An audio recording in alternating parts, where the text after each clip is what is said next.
Kruimel Koek. Dutch crumb cake. A dessert from Netherlands. Serves 4. You will need 10 ingredients.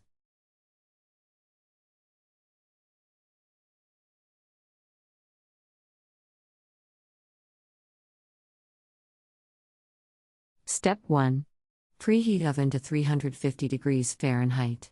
Grease an 8 by 8 inch pan.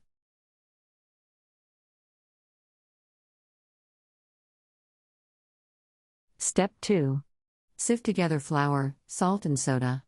Cream shortening, gradually add brown sugar, mix until light and fluffy. Step 3. Blend in dry ingredients.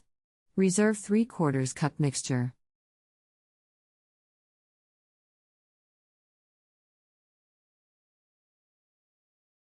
Step 4. Combine raisins, egg, and milk, add to remaining mixture. Beat well. Pour into pan.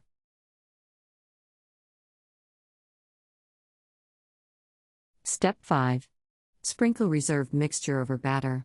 Sprinkle sugar and cinnamon on top. Bake 25 minutes.